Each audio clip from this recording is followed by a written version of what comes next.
All right, go ahead. All right, thank you, Aaron, for the introduction. And as Aaron said, Bryce Irlbeck, and from Western Iowa, and we were founded Agrisecure as well as a farming operation that's in Western Iowa. Today, I put a lot of thought into not only this presentation, but how we're going to do soybeans this year. Before this year, soybeans really, if we ran the numbers, didn't make a lot of sense, and so we didn't grow many of them.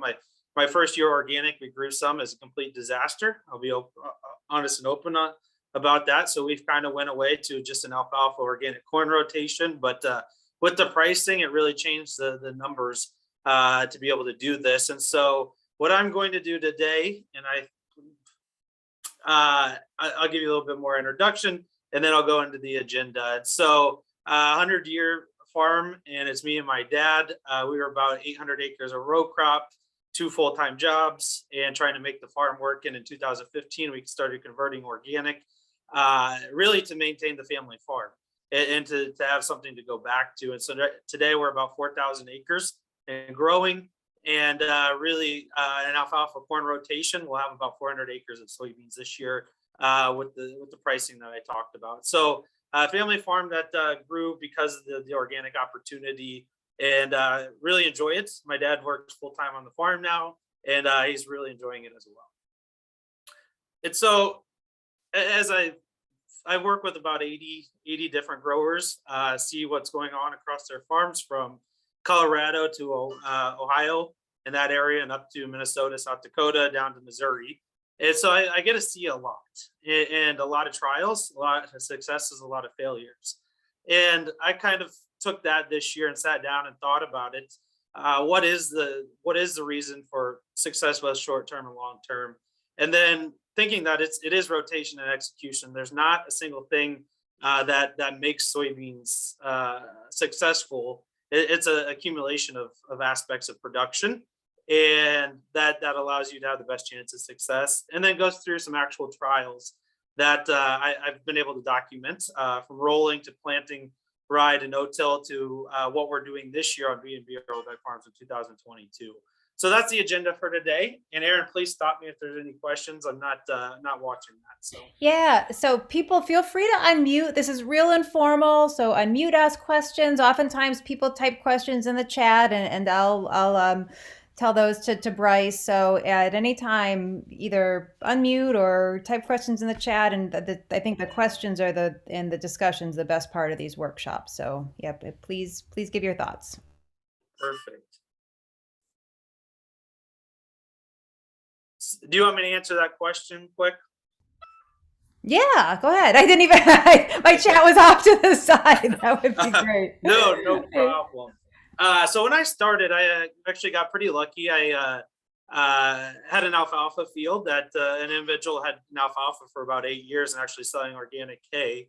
And me not understanding rotations and how different crops affect the success of the crop that comes next, I should have went into corn, and I actually went into beans because of reasons that just being inexperienced in the whole process. And we went into beans and we couldn't control it. And it was a considerable amount of acres, 250, 300 acres of soybeans.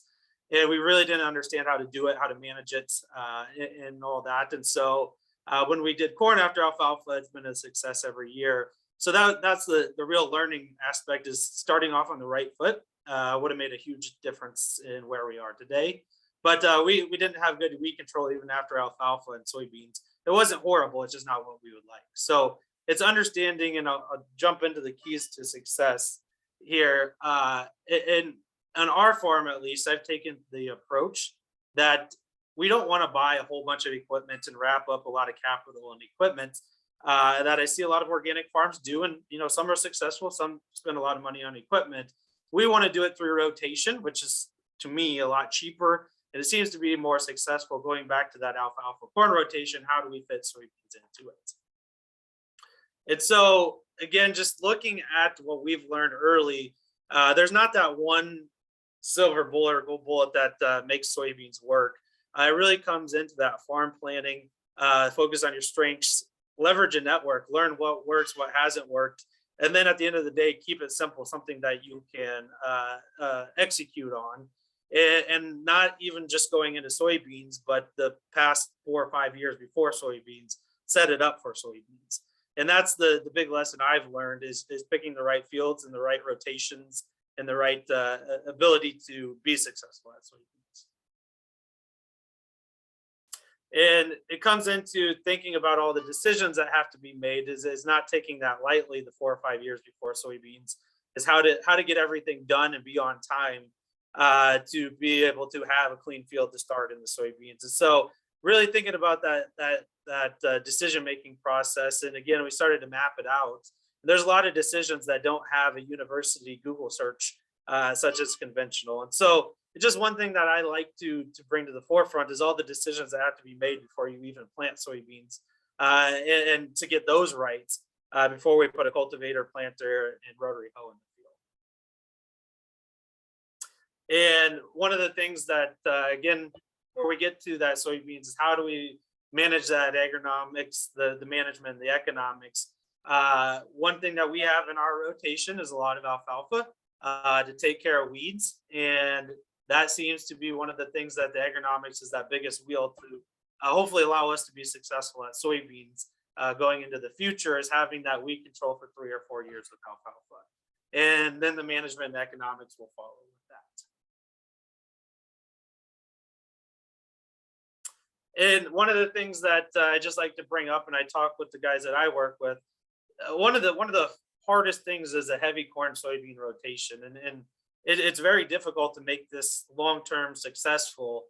And what I've seen across the Midwest is it starts to go downhill after the first, second year of organic. You get more weeds, you get more issues. It's more costly to produce the crop. That it starts to go downhill. And I'm not saying every farm, but just in general, that seems to be the case. And that's why I go back to these rotations of building it out, because a lot of individuals go in and say, I want to grow corn and soybeans because that's what I know to grow. That's what we've grown the last 50 years. And I find that very difficult and very hard to make work long term with weed control and everything else that is accompanied with that. And so our vision is a long-term vision of how we make everything work. And we might not make as much in a 1-year basis, but over 10 years, it seems to work for us, and the numbers are working out.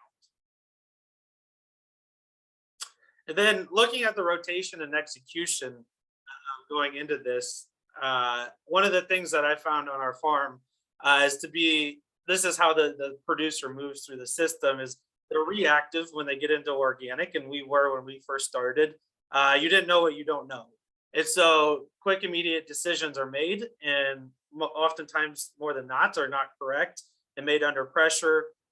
Planting, one of the things that just to talk through is planting a crop of soybeans we thought would generate revenue. It doesn't in the long term, in being able to set our field up for the next year or whatever crop that is. Then you move in a proactive type of decision making and make purposeful decisions with ample time and information. And this is creating field plans 4 or 5 years out, understanding inputs, where they're going to be, how the relationships between crops work, knowing alfalfa after corn, and then maybe your soybeans might be best back to alfalfa, understanding how all those relationships work. And then we get to the integrated decision-making process. And that's when you really get a handle on it. And for example, we're purchasing manure for next year already and getting it stockpiled because we have a fear that energy prices and everything else will go up. So we want to have possession of that. And so this is when you start making integrated decisions and really start to build that out. One of the questions here, Aaron, is why is it so hard for even organic farmers to move away from being fixated on corn and soybeans only rotation in the Midwest? Is it a cultural or a psychological issue? And working with the growers that I do, I think it's a little bit of a few things. I think it's definitely a psychological aspect of it. People are comfortable with corn and soybeans. They grow in Iowa. You harvest them, you feel comfortable having a place to sell them. You know how to agronomically take care of them. You know how to insure them and reduce risk. And so I think that's a big hurdle to get over. And then the mindset of being built into conventional is you have to make the most money in this field in 2022. Well, that is the case in conventional and in organic. It's a much longer term approach that I might give up a profit on this field to do something good for that soil that will set it up to be much more profitable in 2023, and to be able to reduce my cost and be a low cost producer in that, as well as not having to have all the capital assets tied up into to making that happen. And so I see it a 2 to 3 prong issue there: the comfortability, the mindset that we come out of conventional, and then just the learning period to understand that we have to be able to do rotations, and they're not always profitable to do that. I think, and that maybe ties to your last point. I do think there's still a fair amount of marketing challenges when it comes to alternative crops, including food grade grains. And it's some of the marketing is access to markets. I think considering on farm storage could could help with that. And in the Midwest, it's hard to grow cereal grains. We have there's breeding efforts to looking at disease resistant varieties, and there are some out there that have more resistance. But the issues with fusarium and vomitoxin certainly are real. Yeah, Kurt said storage is a big consideration. I think the storage component is in that investment in storage, and like Bryce said, kind of where to make that call in terms of investing in capital. And it's kind of the chicken and the egg of, do you have the market to invest in the capital, or do you have to invest in the capital to find the markets?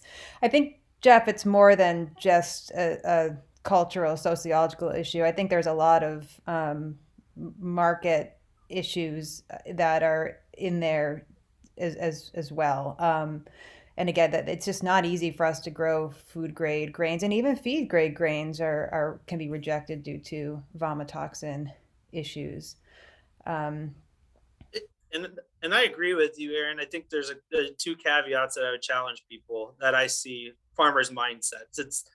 You're not going to be able to pick up a phone and sell stuff that's not corn or soybeans and get a price and not do that. And for example, I jumped on a plane, went down to Texas, drove over to a dairy, and made friendships with them to sell some alfalfa.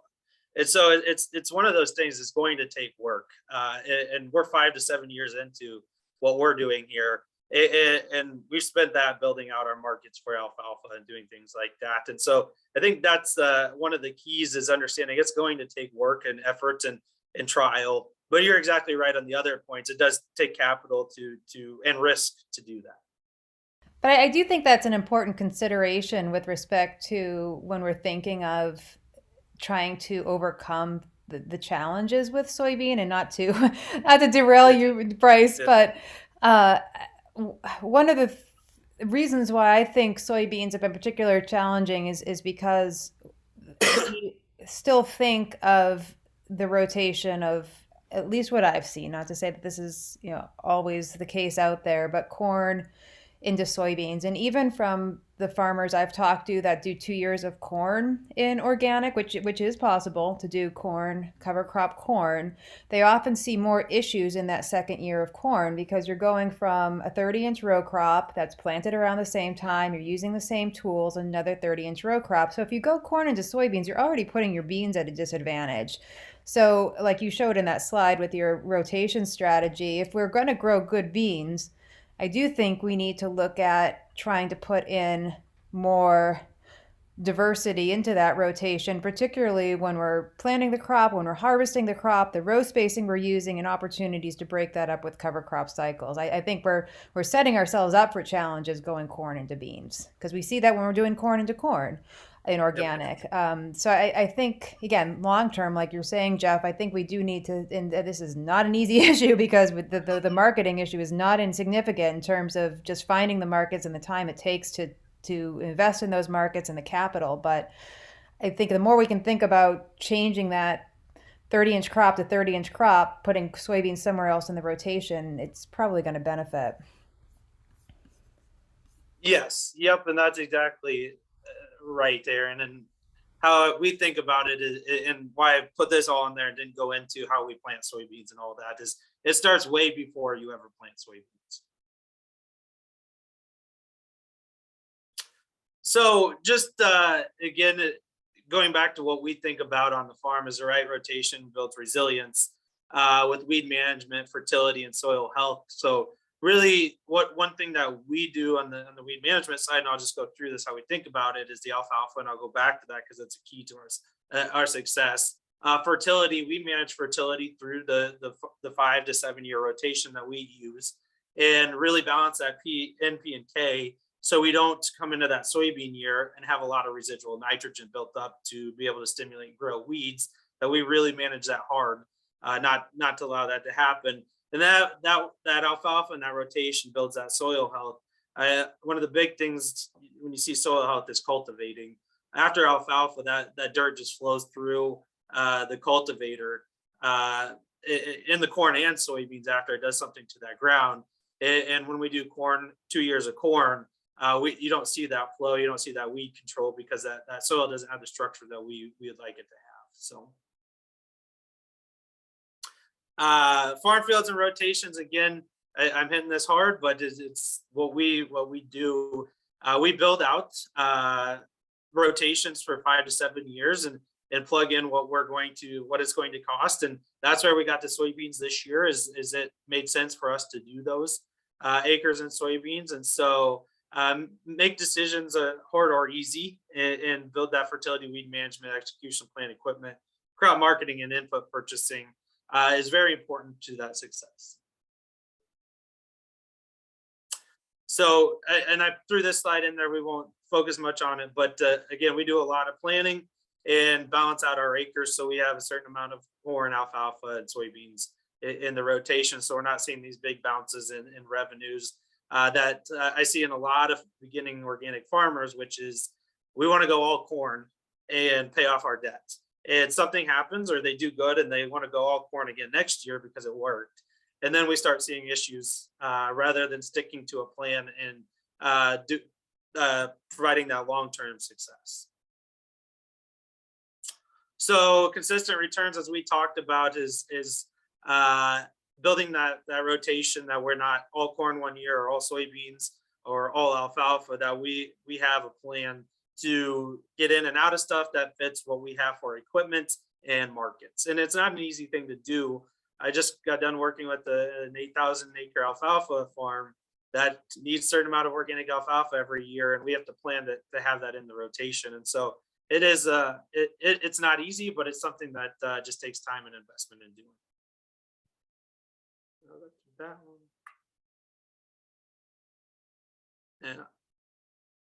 And those are all the same things, Aaron. So I'll skip those in there and get to the organic soybeans. And so I work with a few growers that have done soybeans. The no-till one intrigues me. And so we'll look through a few examples and I'll kind of give you the process and system and then the outcome of that. And so this is transition soybeans. It's in Illinois. It's 70-acre farm or 78-acre farm, silt loam. It's very good soil, very good 85 bushel conventional soybeans. So you kind of know what we're working with, but we have, he's been doing this for about 5 years with the rye and various different trials on a considerable scale, anywhere from 300 to 500 acres. So one of the things that he tried is planting rye and planting soybeans, planting rye in the fall, let it go to seed, planting soybeans in the spring, harvesting the rye off the top, and then letting the soybeans grow. So if we can see it here, this is June 29th. The L1 rye was sown at 75 pounds an acre. The final yield was about 15 to 20 bushels. Soybeans were planted when the rye heads out, so this is a little bit later planting. And the VNS will be used in the future for better yields in the L-bond. We'll get a little bit more into this, but that's how the field looked, and I was pretty impressed with it on the June 29th time frame.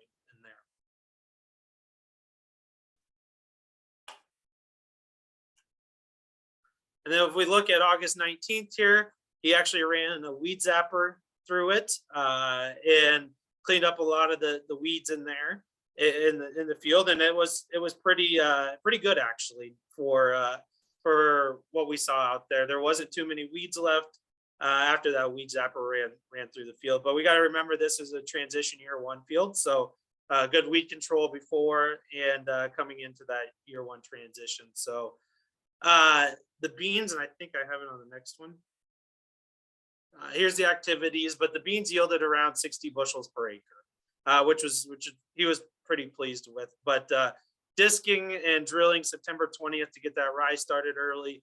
He spread manure on the rye, and he says that's one of the keys to get that rye to vigorously grow that I took away from him.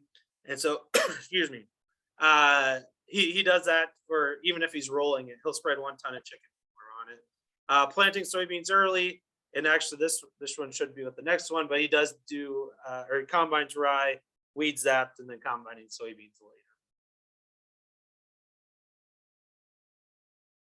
And this is the same picture, but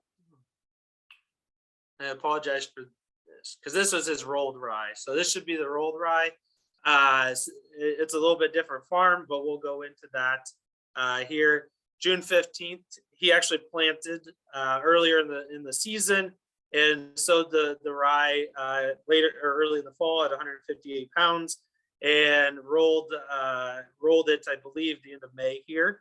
As we can see, a fairly good weed control pretty early on, and things were looking good pretty early.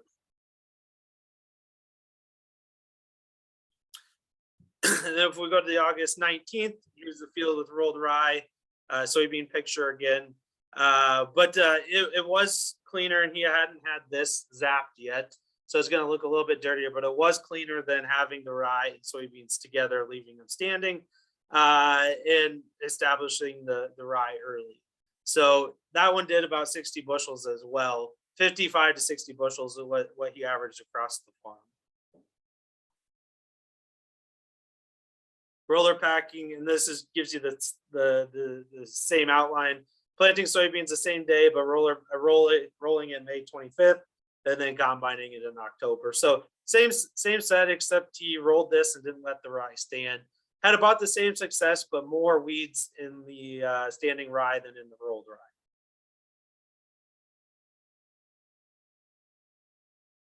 We also did this is my farm back in Manning, Iowa. We planted rye in the fall and then came back and plant soybeans in the spring. And I can tell you, we'll get in a little bit how it went as I was more hands-on on this. But this was, we harvested the rye off the top of it. Planted, actually it's late April when we planted the soybeans, probably 25th to the 30th in there. We did this for erosion control and weed control to get the canopy across it. But the rye was late being harvested due to the moisture that it never dried down, that we didn't harvest it till about July 20th, which normally we're about July 5th. That really hurt our soybeans, and just one of those things you can't control. So the outcome that we have is it's just too many variables on our farm to make this successful. The rye yielded 50, 60 bushels, and the soybeans we actually had to terminate because it had so much grass and weeds into it. And I believe that's due to the rye actually smothered the beans, and they were left in the rye too long without getting sunlight, that the grass had a chance to get a foothold. And here's the rye field. Looks beautiful. There's soybeans underneath of it. In the July 10th picture, we thought we had a chance of getting soybeans. But as I said, we tilled them under and planted a cover crop behind it. As rye is our actual main focus on this crop. This was a trial here. Here's looking at if we built out a planned budget here with rye at 50 bushels and soybeans. We built this last year at 35 bushels. It works good in a return fashion, but again, reality is if we take that and put the statistic to it of the soybeans working out 25 or 50% of the time, that it's not worth it for us to continue doing that on our farm at least.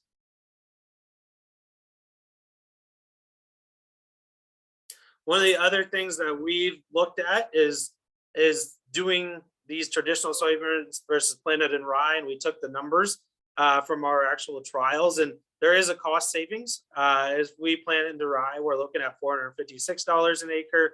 If we are doing traditional soybeans, we're looking at $526 an acre. And again, what we wanted to see is what kind of cost savings we could have in this. And there's a lot of other factors, time savings, equipment, and things like that. But it just start to put numbers to this and understand what we're actually trying to do in the no-till soybeans.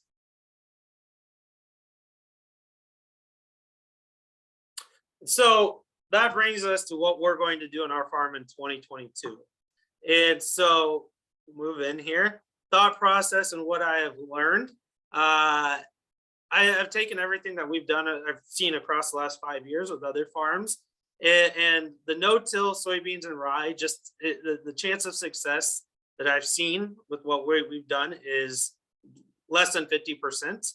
I've had the individual in Illinois do fairly well at it, but he's also had troubles with it to get to those 5 years, as well as the writings on the wall. He's getting more and more weeds every year because there's those ones that go to seed that for us, at least, it wasn't something that we were going to jump into to do. That didn't allow us any options. And so what we really found was what is the issue? It's the weeds within the row until it canopies. And so we can be fairly successful at keeping the weeds out of the middles with the cultivator, but it's very difficult, unlike corn, to throw dirt and to be able to successfully keep those weeds out of the soybean row.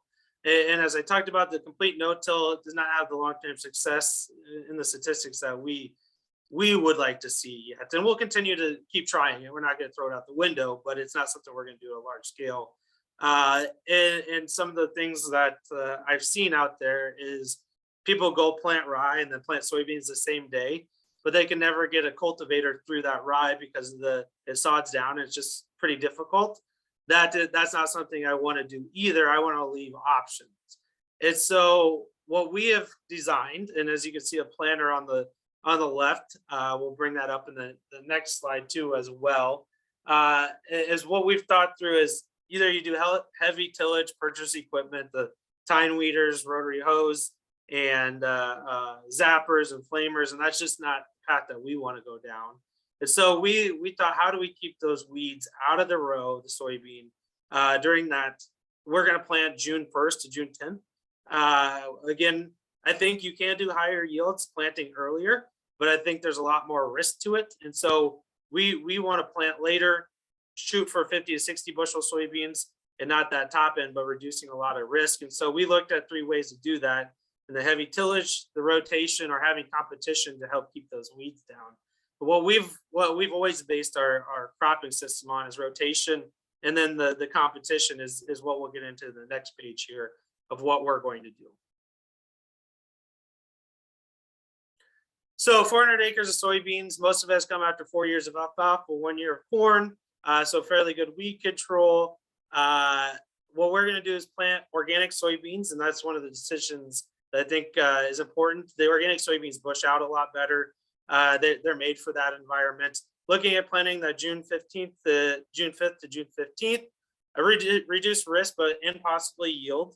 We understand that, but again, we're looking at keeping it clean and getting a decent amount of soybeans and reducing that risk. So what we did is we took a 7,200 planter like you see in there for this 400 acres. And what we did is take that back box and we designed it to be able to put rye into it and meter it out right behind the closing wheels there, that we will plant soybeans in a 7-inch band of rye right on top of the soybean row. And our goal, again, I've seen this work, planting a blanket of rye and putting soybeans in there. I've seen it work, but I've also seen weeds come later that I want to take care of. So with that 7-inch band, my hope is the rye and soybeans grow and they come up together, and that rye will hold as many weeds in that row back while we can cultivate and still rotary hoe and tine weed the middles, but be able to use that rye within the row to hold back a lot of the weed pressure that is difficult to get. And so we're putting about 2.5 bushels an acre on, and so we're going to get it fairly thick. And the idea is that soybean will come up, and the rye will come up, and eventually in July the rye will not vernalize, so it'll die in July without putting a seed on, and we can do one cultivation pass and come through, and hopefully those rows close into July, 1st of August. That helps us with that weed control. And I'm not going to sit here and claim that this is 100% bulletproof, but it leaves us options to do cultivating, it leaves us options to do some weed control while giving us hopefully a decent start. And I don't think it's going to take care of 100% of the weeds, but I do think there's a beneficial where our walking bill might go from 300 down to $150 or even more than that. And so that's what we are doing this year, and we will start planting June 5th, and our fertility is 60 pounds of sulfur, 15 pounds of boron, and we don't put any NP and K on as not to stimulate weeds with chicken manure. But we'll try to rotary hoe twice, tine weed twice, cultivate twice to 3 times, and have it walked. And so I will stop there, Aaron, if there's any questions. Yeah, and I was going to mention just what and I maybe backtrack a little. I made that comment about planting beans before corn, but I think it points to like what you were saying, Bryce, in general, planting late in organic. And obviously, every farm's different. You have to know your farm, know your weed seed bank. But I wouldn't, and I know one of the first talks when I got into organic here in Wisconsin 15 years ago was with Carmen Fernholtz, and he presented some data that he had collected with the University of Minnesota. Carmen farms a long time organic farmer, farmed organically since about the 1970s in southwestern Minnesota. Grain rotation. I think he gets some manure from a neighboring hog rotation. But he had some great data to show the benefits of planting later, and it really is monitoring soil temperature and with organic weed management, you always want to set yourself up so that the crop is taller than the weeds. If your weeds get taller than your crop, it's going to be really hard to recover. So you need to get into a situation where you have a clean situation with planting the crop. So you have to know what weeds you have and when they're going to germinate so that you can, and when your crop is going to germinate. So you're monitoring your soil temperature, you're knocking back those early weeds, and you're not planting until basically that seed gets in the ground and it can come up, and that crop can always be taller than the weeds. And that typically is around, it can be up to 60 degrees Fahrenheit, which it may not be till the end of May, but you'll be so much further ahead with your weed management. And what we found with our systems, and I'm really intrigued with how you're thinking this through, Bryce, with putting the rye in the on top of the row. But as we've done this organic soybean spring seeded rye system, what we've found is that, just like what you're saying, it's critical to plant late in the system. You need to, I think it's for 2 reasons: to get that soybean up and going, both over the weeds and over the rye, and also because you need to basically get that weed seed bank diminished as much as possible in the spring. So what we've found, and it's not going to be a no reduced till, there's going to be savings in soil disturbance later, but up front you're going to have to do some soil disturbance, because what we found is that you really need to get those weeds flushed and then knock them back down. So you want to get as many weeds flushed as possible, whether it be common ragweed or pigweed or lamb's quarters. Get those germinated, knock them back down, even if it's with a shallow field cultivator, and then come back in and plant the beans and the rye later. And the system will work so much better. If you push it too early, the weeds will overtake the system. And I wonder, even from a cultivated soybean system, some of those same concepts of allowing that weed flush, waiting till the soil temperatures, again, let those soybeans really come up and come strong. So I think the comment about planting beans before corn does not necessarily mean push the planting date on the beans, it means potentially, though, if you're prioritizing beans because of the prices, you may want to rethink how you're prioritizing putting the crops in the ground. But I think that late planting date, Bryce, even though you might be taking some of the yield potential off, the realized yield might not be impacted because your fields are going to be so much cleaner and it's going to set you up so much better for years to come In the long-term in the success. Yeah. long-term success. Could you do 70 bushel organic soybeans hitting a dry spring and planting in April and everything works? Yes, I believe you can. But if you hit a 20 bushel because it rained April through May and is cold, you still only did 35, 40 bushels through 2 years of soybeans. And that's the big thing that I've seen is it's long term, not the 1 year on year, because everything changes every year for organic. And one of the things that we've done with all the data that we have, Aaron, is, and we haven't done it for soybeans, I could pull all the data, but planting after May 15th organic corn has twice the likelihood of success, having higher yield than planting before the May 15th of corn across I would say about 60,000 acres we have data on. I would believe it. I don't think pushing organics early, and like you say, you're always going to have the year where it may pay off, but from a stability and risk mitigation, I think that planting later, like you said, Bryce, if you're averaging it over 5 to 10 years, you're going to come out ahead, even if everything might line up perfectly. You might have that perfect temperatures, perfect soil conditions where a late April planting date might work, but I don't think that's typical. There's some questions in the chat here. Kurt, I'm not sure what the math would be on that. I'd have to actually pencil that out. On which one? If 2.5 bushel an acre rye on a 7-inch band is equivalent to 10 bushel an acre broadcast. So I can clear that up. We're putting 2.5 bushels as in that row, so it's not actually multiplied out. So it is. We're dialing it back down in the row, but it'd be like putting 2.5. How do I want to say that? We're not putting 2.5 directly on the row, but it'd be like broadcasting 2.5. If that makes sense. Trying to think how to say that. We're not putting on 7 bushels in the row.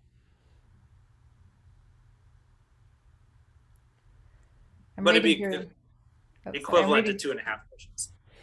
I'm reading through Michael O'Donnell's question. Feel free to unmute, Michael, if you want to talk more about this phenomenon that you're talking about here. Yeah, I'm not speaking from any sort of soil biology expertise. It's just something that's come up in a couple of just farmer to farmer conversations recently. And I don't know, I don't even remember where it got started, but just this idea about alfalfa monoculture and how that could potentially affect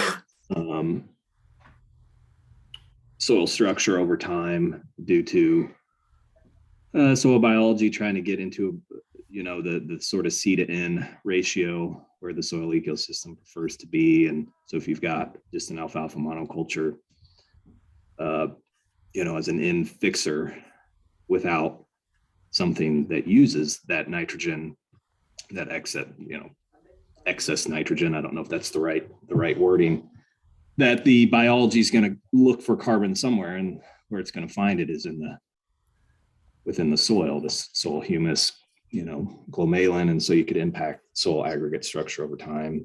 I mean, I've seen it in alfalfa monocultures where your soil kind of turns to a brick. Now, maybe that's compaction and things from intensive harvesting, but I was just throwing it out there to see if anybody had any thoughts about that one way or another. And the science of what you're saying makes sense. We do corn in it, so you got a big carbon source there. But I think if you and as if you did any crop year over year for 10 years, I think alfalfa is a little bit different than corn. Obviously, doing that 5 years in a row or 4 years in a row. But I think you would start burning that humus if you didn't have a rotation with alfalfa, with carbon source and manures and things like that. I don't know if this is related or not related, but makes me think of this. I know Joel Groover had emailed me, and certainly something that we've seen in our fields. that there seems to be more of a prevalence of foxtail becoming an issue in organic fields. And what does that mean in terms of our soils? And I that sparked my thinking because you mentioned reduction in soil aggregates over time. And we do know that foxtail does tend to thrive in more compacted, waterlogged environments. And I know that farmers have suggested, and I can see the rationale for this, that potentially, and even there's some data out of Ohio there's been varied data in terms of soil balance and its impact on weed species, but the one trend that they have seen is that soil balance does, if there is a type of weed that tends to be impacted, it's grasses. So I mean, it's farmers have told me that for foxtail to look at adding calcium could potentially be beneficial, but I think it ties into maybe some of this bigger picture, which we're still trying to understand about, the balance of C to N in the ecosystem, the role of soil aggregation, how do we manage both the soil and the rotation and the plant species and sequences we're using to impact, again, the soil structure and the balance of fertility, so that we're not swinging the system to a particular weed dynamic. I mean, I've certainly seen a lot of foxtail. I thought it was interesting that, including in my soybeans, which has been a real challenge in terms of managing my soybeans, has been the foxtail. I think in part because, we think about how to set together this soybean weed management system, and foxtail tends to come up no matter what we do. I think partly because it has such a extended window for germination, whereas I was just talking about how we kind of strategize when we're planting and how we're working the soil to work around these windows of germination and establishment. Foxtail and giant ragweeds in the same category. It has that extended period of germination, which really makes it hard to kind of put together a suite of tools to be able to strategize around that. But yeah, so many interesting questions to ask, and it's really interesting to hear other people's observations of what they've seen and what works. But yeah, I do think that there's just a lot we need to learn about, again, how the soil environment affects the proliferation of certain weeds. And the hard part, Aaron, is it changes every year. Yeah. Yeah. So. There's a question: are you using standard John Deere insecticide meters to meter out the rye? Yeah, so we actually built new ones to go in there. We modified them to be able to put out what we wanted. So it is not the standard ones. We took them out. We modified them to get the amount of seed that we wanted. So we can only do one rate. And are you planning to rotary hoe and tine weed only between the rows, or full cover and hope the rye survives? We are planning on doing the full tillage, so full tine weed or rotary hoe on top of the rows. And if the rye doesn't survive, my thought process, the wheat shouldn't survive. And then Nat asks, can some of the weed issues be dealt with a really good on-farm seed cleaning setup? This is one weed management technology that I've seen, and I don't know if any folks have seen this or used this on your farm. Are those what is it called? Like those weed destructors that can actually destroy some weed seeds upon crop harvest, which I think is an interesting thing to consider, because I do think that, I mean, certainly whether it's adding weed seeds through especially if we're using potentially bin run seed or brought in through manure in organic, I do think we need to be particularly aware of where we're bringing weed seeds back into the system. I also think your comment, Bryce, which is something that I've seen, which in terms of strategizing fertility in Soybeans, I know, I always see soybeans are nitrogen fixers, so we don't typically add nitrogen, but we're kind of, when we're thinking of these outside the box type management systems where we are doing like these intercroppings and thinking of adding manure, I have seen the phenomenon where when we add, and particularly in the form of, I think, composted poultry manure, because it's a particularly hot available source of N, we do see flushes of weeds. And that's one of the mechanisms of organic no-till, is that we're tying up the N. So that's decreasing weed seed germination. So, I mean, so much in organic is about trade-offs, but sometimes adding that nitrogen, like you mentioned, can actually flush weeds. And even maybe thinking about the timing of the application of that nitrogen, given that context. But yeah, I don't know if anyone's used that weed destructor, or if anyone has any thoughts about seed cleaning setup and mitigating weed seed bank. Um, and Jacob mentioned low boron contributing to foxtail problem. Interesting. Huh. I'll have to look more into our soil test, adding boron to the fertility program. Joel and I were talking about potentially some on-farm experiments that we could do to look at foxtail. Yeah, I mean, it's gotten to be a significant problem on our fields. Another thing with foxtail that I think Adam Davis from Illinois mentioned was that from an ecological perspective, one way to try to manage foxtail is to avoid fall tillage, because a lot of insects or mammals eat that foxtail seed. So from trying to again decrease the weed seed bank, that's a tool potentially. And a citation there. I'll try to pull that up and send it to folks. If anyone ever wants publications too, feel free to ask me. If you've ever run up against a paywall, don't hesitate to ask. Yeah, the Harrington seed destructor. That's what I was thinking. I didn't know if anyone had ever tried that. I think this is a good question for you, Bryce, because I think that this is something when we're talking about adding alfalfa, and I agree it's such a valuable part, but again, from the marketing perspective, but also from the production perspective from a grain side. So I'll add the marketing question, but how are you handling your alfalfa production and marketing? Yeah, so I think there's a lot of answers to this, but I'll keep it to two. What we do is hire almost all of our alfalfa cutting, raking, baling, and trucking done. So we are not trying to burn down the world with our alfalfa. We don't want to make it to a hindrance to our grain production. And so we have a group of people that each take an alfalfa field and they manage it all year, cutting, baling, stacking it, and then we have a trucker that comes and picks it up.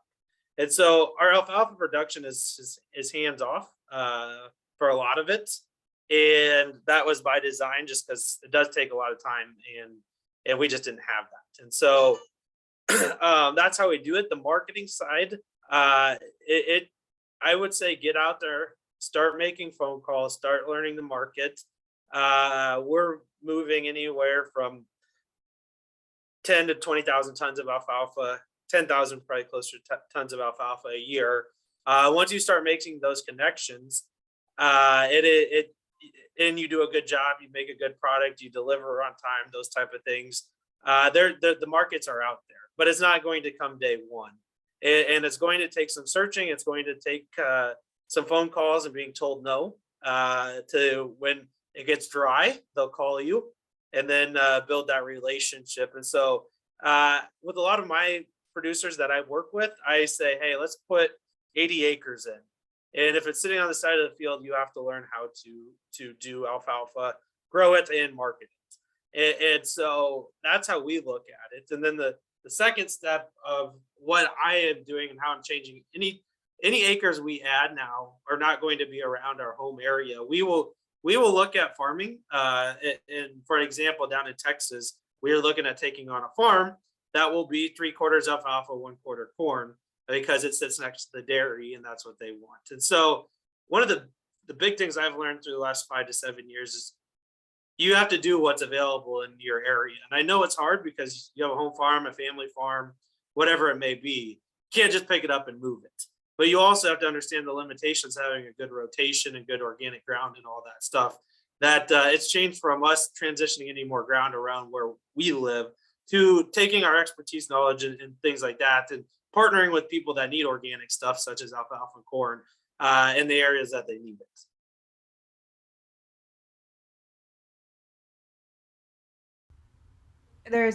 Are you dry baling the alfalfa? So we are dry baling, chopping, big square baling, and round baling, all of them. It just depends on our market and where it is and the weather. So we are set up to do a little bit of everything, but that comes to hiring it all done, that we don't own all that equipment. Now there's a question, has anyone tried, and feel free to also type responses in, has anyone tried planting oats with their beans, wanting to drill beans and just rotary hoe? So this is the system that we've used with the spring seeded cereal rye, and we do tine weed and rotary hoe that. If you're rotary hoeing cereal grains, I would wait until the cereal grain is about at least the 2, probably more the 3 leaf stage. You have to wait till it gets a little bit bigger. With oats and beans, you have, unlike if you plant, just like Bryce was saying, and there's a window here. So if you plant the rye too early, we've learned this the hard way, like in April, if you can get some of those lower soil temperatures, the rye will vernalize and it will head out. So you have to plant the rye, if you're just letting it get like 6 to 8 inches tall and dying back like Bryce is describing, you'll probably have to wait till like like, I don't know, the second week of May anyway, or else it will head out. So if you plant oats, then like Chris just said, you're gonna have to clean the oats at the beans at harvest, because the oats will actually become a grain. They'll actually mature to a grain. So you'll have to manage it a little bit differently. That way, don't, as Chris said, don't harvest the oats, just let them be a cover and then clean the oats out. So you just have to be prepared to deal with that oat is actually going to go to seed, like Chris just said. And the other issue with oats, that I had a guy do 300-acre field of this, and it was not good. Yeah. If you've grown oats before, in July, if you don't get those oats off, weeds come through them. And so the oats is a hard one that I've seen. It's just not as vigorous as some of the other things out there, or maybe it's the allelopathic effect that it doesn't have as good as rye or triticale or other things like that. Yeah. And then I imagine the oats, at least what I'm always often dealing with, the oats are lodging, and I'm not sure what that would look like on top of the rye. Has anyone had any experience flame weeding beans? That came up as a topic, which is a recording, if you want to go to our website, of flame weeding beans. That was a topic at our last workshop, and it was someone from Red Dragon, and they were able to flame weed beans. I've certainly heard of more flame weeding with corn. Now I can't remember exactly what he said, but it was in the last workshop, which is recorded on our website. Do you know of anyone, Bryce, that's flame weeded beans? Yeah, I have not personally, but we do have a number of people we work with that do flame weed beans, and it's as I understand, it's a little bit trickier than corn, and I don't have all the details on it just because I haven't looked into it. We don't own a flamer, so I don't have very many details on it, Aaron. Okay, it is there is some discussion on that if you want to go back and look at the last Friday workshop too. Kyle just said we flame a lot of beans, must get them flamed before the first leaf emerges or really damages the crop. Yeah, so the timing, like anything, the timing is really, really critical. But it does sound like there is success. And I know that the flame weeding, it's something that, there's that balance between buying equipment and not wanting to overcapitalize, but also having the equipment you need in any given year. And from what I've heard, flame weeders are certainly really valuable pieces of equipment, especially in wet years, or depending on your ground too. If you're on heavier ground that stays wetter, I think flame weeders can be really, really an important tool. Kyle also mentions cotyledon is okay. Unifoliate is asking for trouble. And question about research to produce a sterile rye. I am not sure. That's a good question. Certainly would be valuable for these roller crimper systems, because one aspect of roller crimping and beans is if you are growing, talk about diversifying rotations, food grade grains in the rotation. If you don't get a complete kill on that rye, it can cause issues. And if we had a sterile rye, that would actually solve that solution or solve that issue. Mark, why not add pelleted gypsum to your rye to reduce surface crusting? Addition of needed sulfur. Bryce, if you have any thoughts on that. Yeah, so I agree with the thought process. For us, we have high calcium soils, and with having alfalfa in the rotation, we just don't see the crusting in our soils locally that we would go out and put a gypsum on. But for the sulfur, we use the elemental sulfur to get that, and we just don't want to add a lot of calcium to our soils because they're already high. But I've heard of people doing that, and it does work. And Kyle also mentioned of hearing of guys zapping rye to prevent heading out. That's interesting, huh? I think the zappers, there's some interesting applications that that tool is going to be used for. And John mentioned he couldn't get his rye planted last fall due to very wet weather. Should I plant oats early and plant my beans and roller crimp oats, or plant rye early and hoping it doesn't vernalize and plant beans? Would you drill or plant on 30-inch rows? I don't think, and if anyone's tried this, I think there's a couple issues with roller crimping oats. We first of I think it's at least I've seen, if other people have hints, weed management in spring seeded cereal grains is tough. I My impression with spring seeded cereal grains and organic like oats is that the earlier you can get them in, the better, because those do germinate at lower temperatures, and the earlier you can get it in, the more likely, again, you're going to have that crop above the weeds. But to have a really weed free spring cereal grain is hard, which is often why we go to swathing that, because we end up having too many weeds to be able to come through and cleanly combine the crop and have that crop be have a dry crop to combine with the wet weeds in there. So I'd be concerned about the weed pressure by using oats, and I'm not sure. I mean, similar to rye, if you're mechanically terminating, you'd have to wait for those oats to reach anthesis, and I'm not sure how much later oats would reach anthesis than rye. So you'd be planting later. I'm also not sure what the biomass would be like. I mean, just similar to the rye, you'd want to plant at a really high seeding rate. I'm not. I'd be concerned to do that. It'd be a high risk, and the yeah, I wouldn't plant rye early either, because I think my experience planting rye early and then planting beans doesn't work. We did years of experiments, a couple of years of experiments with that, and it didn't work.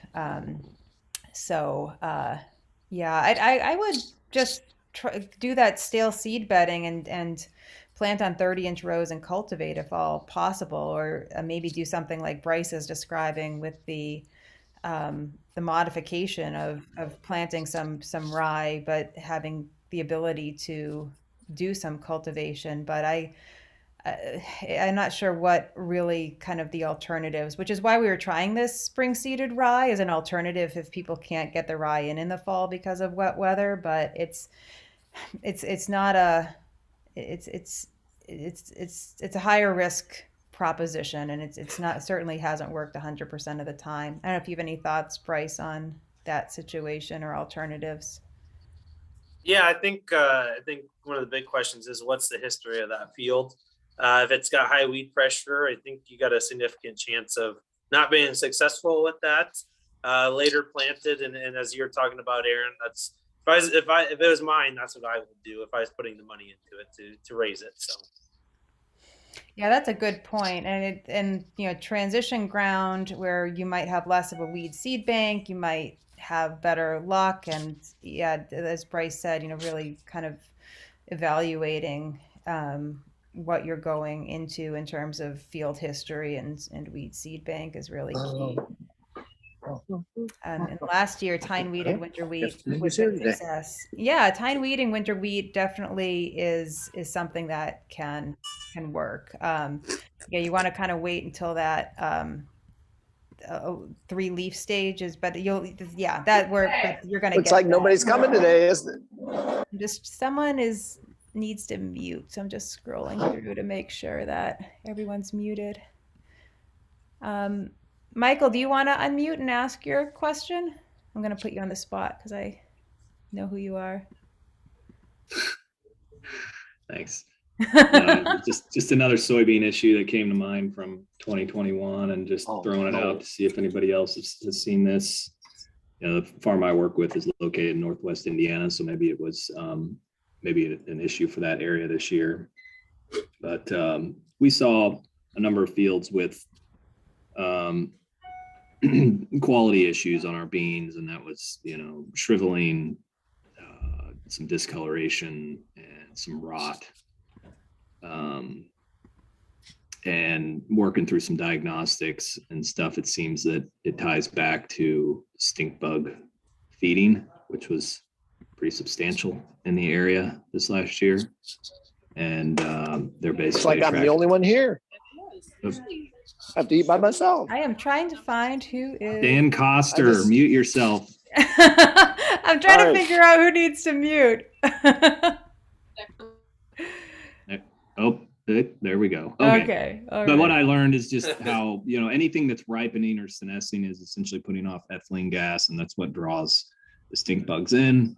And if you have fields that are doing that early or late relative to other bean fields in the area, that means that you're going to draw in a lot of that stink bug population to a single field. And that can result in more feeding, and then introduction of yeast and mold pathogens that can then result in some of these quality issues. So just something that we were troubleshooting this year and thinking through for planning. I was not aware of any issues. And certainly I think growing soybeans, quality issues and staining can be an issue, which has been something that was brought up with organic no-till beans or even the spring seeded cereal rye, because that Christian Krupke, the field crop specialist at Purdue, said on the conventional side, they're just using more, pest insecticides. I forget which type. Synthetic pyrethroids generally to control them, which we're not gonna spend money on Pyganic to try to control stink bugs. Yeah. We've been using neem oil, or it's a fungicide and insecticide. Specifically for stink bug? Not specifically. Army worms was a big one this year that we used it on. I think the other thing is not just a field that's sort of out there on its own, ripening early or late, but also if it's a weedy field, then you've got a diversity of different plants that could be ripening and putting off ethylene gas. So it ties back again to weed control. Interesting. I'll definitely be on the lookout for that. Chris mentioned planted oats 6 weeks before planting, then terminated them before planting, and it worked pretty good. I don't know, Chris, if you terminated them with tillage or terminated them mechanically. I don't know if you want to unmute and talk more about that system that you're talking about.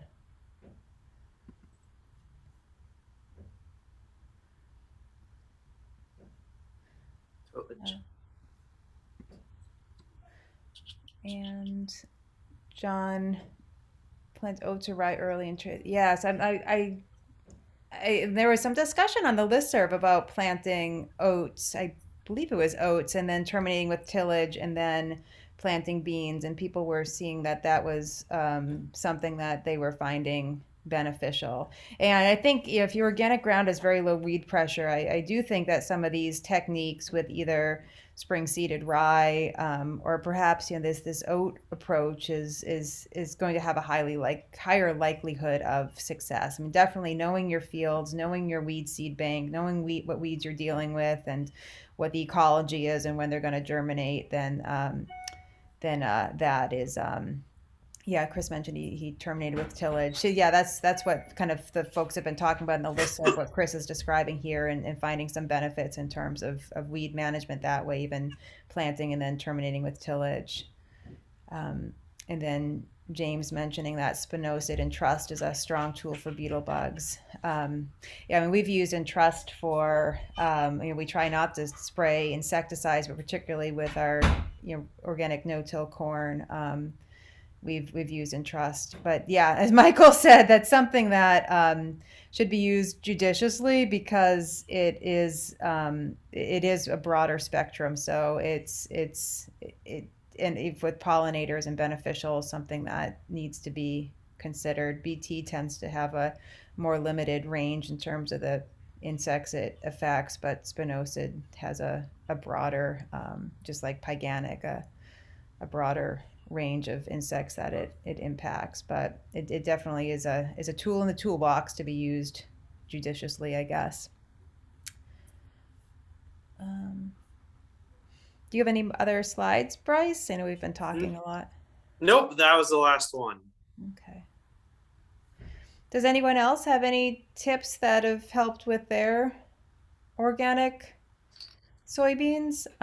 We will be at the OGRAIN conference talking about weed zapping. So for those of you that can't come to the conference, we are recording the presentations. We'll have those available. And we do have a session on weed zapping, and weed zapping is particularly for soybeans, I think, a valuable tool. But it, just like a lot of organic tools, we need to hit the crop at the right time. And last year we tried to do some cleanup of organic soybeans using the weed zapper, and we waited a bit too late, and that the weeds actually got too woody, and the weed zapper basically, the weeds just laughed at the weed zapper. So like with anything, timing is critical, and trying to get things lined up so that you're on the list of whoever is able to weed zap, or because it's the weed zapper doesn't work on all weeds at all times in crop growth. But we'll be talking about that. I thought you mentioned in weed zapper. This is Michael again, and I hate to keep interjecting. No, go ahead. Here, but we zap a lot of acres at the farm, but try not to. It's not the center of our weed management. It's just a component.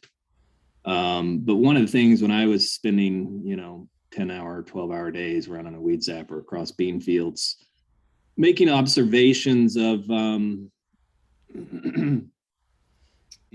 weed species that were in some of our fields, where especially as we got later in the season, that were already flowering, and they're these tiny little plants that are below the soybean canopy that you can never get with a zapper. And so I just think that over time, a lot of reliance on weed zapping is probably going to self-select for shorter weed biotypes. So I think it's just another thing to emphasize, that it's just, the multi-prong approach is going to be really important, because heavy reliance on weed zapping, I think it's going to self-select for short biotypes. It is, and organic is not immune to selecting for weeds. So it's I mean, we have herbicide resistance in weeds, but we also have system resistance. And if we're over relying on one tool, whether it be a chemical tool or mechanical tool, just like Michael's saying, we are still putting selection pressure on that, and still potentially setting ourselves up for making that tool then ineffective in the system. So even though we have these tools available, still using this multi-tactic, many little hammers approach is critical, not only for success, but even in organic, to make sure that these tools remain an option. Because we, as Michael's saying, we can put that selection pressure, and just like we have herbicide resistance, we can select for weed zapping resistance. So that's a really good point, Michael. Something that we definitely need to consider when we're integrating these tools into the system. Brent asked how soon after the conference. I would say within a couple of weeks, hopefully. It should be pretty simple. They'll just be Zoom recordings, and we'll post that on the website and send it out on the listserv, and I'll post it on Facebook and Twitter too. And Mark, I don't know if you want to unmute and talk a little bit about, I know you've grown a lot of soybeans, what you've seen over the years.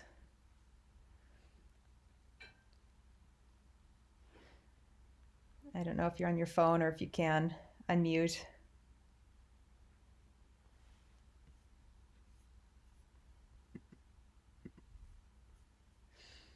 But the points of high soy seeding rates and taller, bushier beans, and it's a lot of it's about canopy closure, and as much as we can get canopy closure, that's going to help. Go ahead, Mark. I think no, I guess you didn't unmute.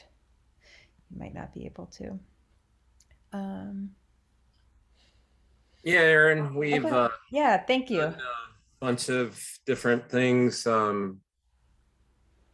Certainly crimp cereal rye in your low weed pressure fields can work very nicely, can build soils. As you go to more food grade pulse crops, dry beans and stuff, their root system isn't compatible. They're more shrinking violets.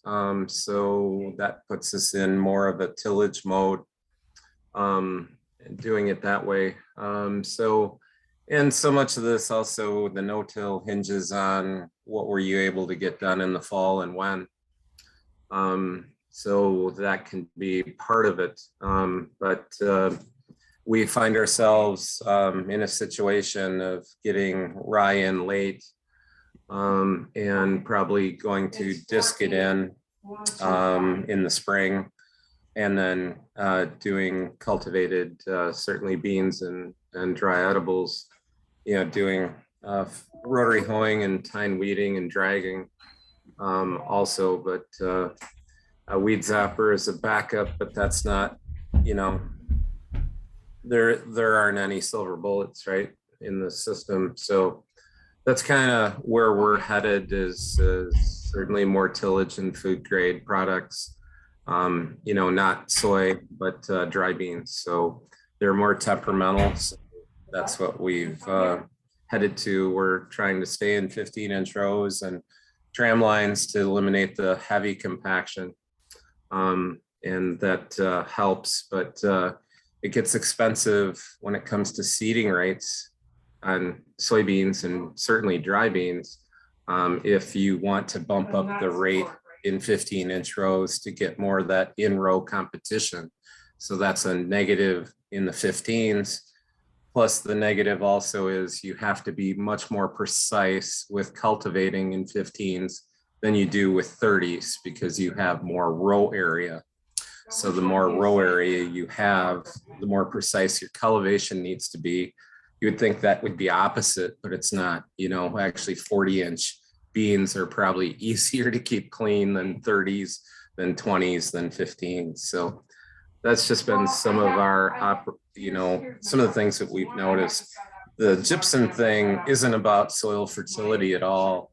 It's about keeping that healthy soil and eliminating the germination of that foxtail, or reducing it. So that's the biggest source of what we see for gypsum and calcium, is changing that top literally 1/4 inch of soil, right? And surface supplying. So we're not trying to change the entire field. We're just trying to change that top surface to, allow less germination. So I don't think that's a silver bullet by itself, but you start stacking these things up and it can become helpful.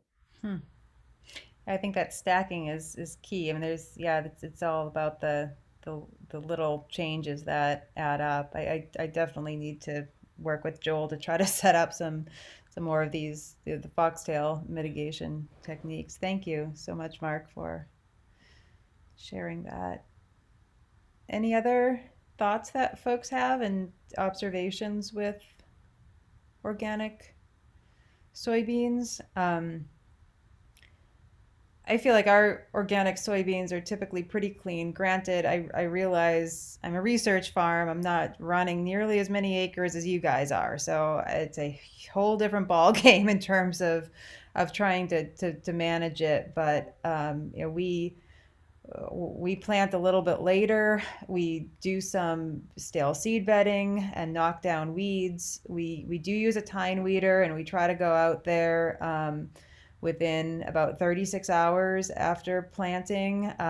Even if we don't see weeds, we go out there and do some tine weeding. You don't want to tine weed when those beans are at the crook stage, but we do a couple tine weedings, a couple of rotary hoeings, and then a couple of row cultivations. So I mean, we're out there pretty consistently until canopy closure. And I think that's, you know, Mark's point of high soy seeding rates and taller bushy beans, because you know, once those beans canopy, we're pretty good, but it's keeping on them until the beans canopy, and creating a environment where those beans can canopy. But it's a decent amount of cultivation that we're doing to keep the beans clean. And I say we, but I give credit to our amazing ag research station staff that does the work. But it's quite a bit of cultivation. Yeah, cleanest beans I had were rotary hoed every day. It's the timely cultivation is key, and you know that the organic no-till system,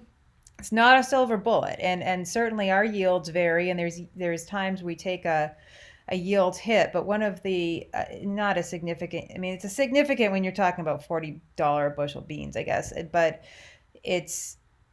I think in terms of, you know, again, kind of not looking at a single field, but kind of looking at that, maybe that average, I guess. One of the benefits of having some fields in organic no-till is it's that fewer acres that you need to cultivate, and to have clean soybeans. My experience is that you have to be diligent and timely about that cultivation until canopy closure. So it's yeah, kind of looking at the system as a whole and seeing where those organic no-till beans might allow you to be able to move over more acres in a timely manner, perhaps, versus thinking about maybe totally eliminating your tilled or cultivated beans. Any other thoughts, Bryce, as we wrap up? There we go. Should be unmuted. Yeah, you are. No, there we go. No, I mean, for me, I found it's just as we've all talked about, it's a system approach, and there's a lot of parts of that system that have to work to make the whole process work, and it changes every year. So it's not just something that you can rinse and repeat, but it's something you can definitely track and get better at. Yep. All right. Well, thank you, Bryce, as always, for coming on. And you've been a speaker with us in the past, and it's always you're really valuable to hear what you have to share, both as a farmer yourself and as someone that is seeing what's happening over multiple thousands of acres. So we'll be having the conference next week here in Madison, and the week after that, I believe we're talking about organic insect management. So Dr. Mary Barberchuk, who's a professor at Penn State, and she's done years and years of work in organic. So really knowledgeable person. There was a lot of questions about armyworm, particularly fall armyworm, which was really kind of a odd occurrence that to have armyworm. So I'll ask her about stink bugs, and I'll give her a heads up about stink bugs and soybeans too, Michael. But if you guys do have suggestions, let me know. I prepped her about the armyworm is probably going to be coming up as a question, but I can prepper about the stink bugs too. So if there's any insect issues that you're particularly interested in hearing about, let me know, and I'll let her know to see if she can address those. But as always, thank you everyone for joining. Have a great weekend. Insects and storage. I'll ask her about that. I'll see what that's always an issue, Steve. And I'm hoping to get some more materials on grain storage in general. It doesn't seem like there's a whole lot of expertise in grain storage anymore across the country. But I mean, that is, yeah, so critical, as we talked about at the beginning, that on-farm storage, particularly with grains, is a really important part of organic and being able to access markets. So I'll give her a heads up. All right. Well, thank you everyone for joining. Great to see everyone. Oh, thank you for the suggestion. I'll ask Eric. And we'll see you guys in a couple weeks, hopefully. Bye, everybody.